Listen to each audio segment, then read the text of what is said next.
So I started studying belief systems because I saw that inevitably people with diseases had rigid beliefs that were causing obstructions to the flow of life force energy in their body and leading to stress reactions that produced overconsumption of alcohol, drugs, addiction to sugar, addiction to coffee, addiction to work, addiction to sex, alcohol, pornography, violence, and so I found that I could not do my job as a therapist, which means to really get to the root cause. And I did not like the concept of palliative medicine because it doesn't really work. You might as well just give them a drug and send them home. I found that even as a clinical massage therapist, I could take people's pain away, but if I didn't get to what was causing the pain, then I just had the same person coming back over and over again, which to me, having been a mechanic and building engines, if you use that model when you're racing cars, you'll never be a successful race car driver because your car is always breaking down for the same reason. So you're kind of just an idiot. And so when I would see how medicine was working, I'm like, don't these people have any esprit de corps whatsoever? I mean, I'll give you an example. I was the first clinical massage therapist in the history of San Diego County to be hired by a physical therapy clinic, the largest physical therapy clinic in San Diego, with 23 physical therapists and athletic trainers. And it was part of a surgical clinic with 13 orthopedic surgeons and neurosurgeons.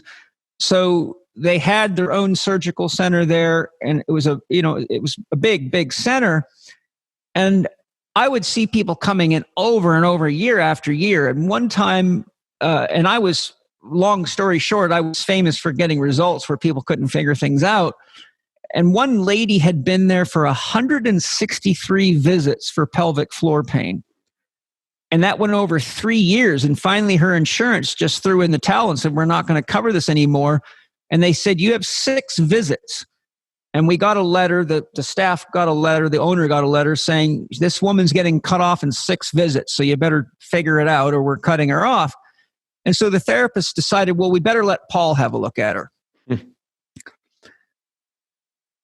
The first thing I did is took her into my treatment room, which was a private room, and I started asking her about the nature of her pain.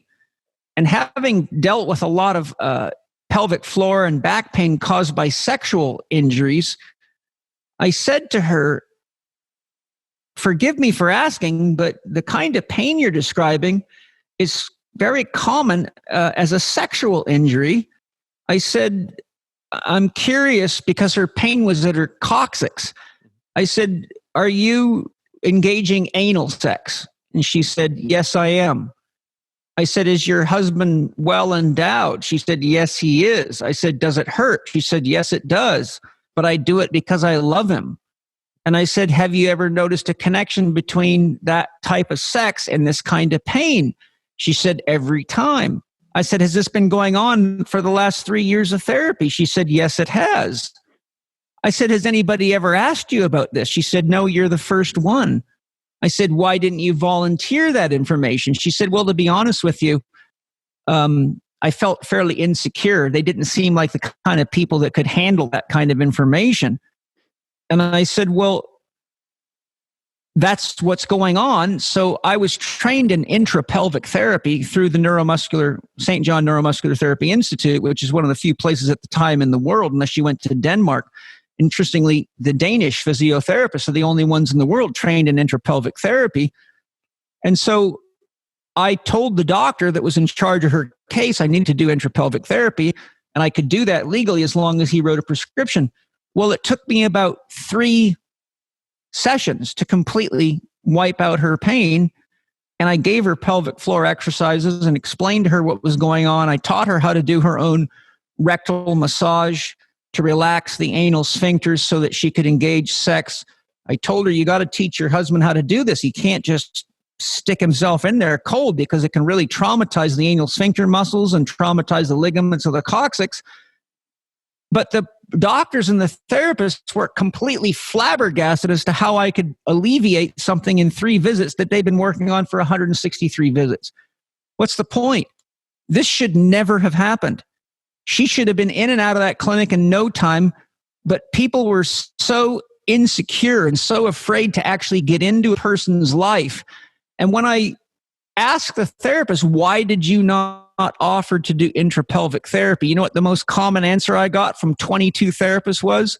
I would never stick my fingers up somebody's ass. That's gross. I said, you realize you're a trained professional rehabilitationist, and that's part of a human being's anatomy? And I could sit here for a day straight and tell you all the things that can happen throughout the entire kinetic chain if the pelvic floor is dysfunctional, which you're supposed to know. Yet you completely overlook this and drug a woman through 163 physical therapy visits. And that's exactly why we have all these problems with insurance companies keep giving us less and less money, because we're ripping the system off. And ultimately, it was that kind of garbage in professional rehab that made me leave and start my own clinic and go to a cash pay system.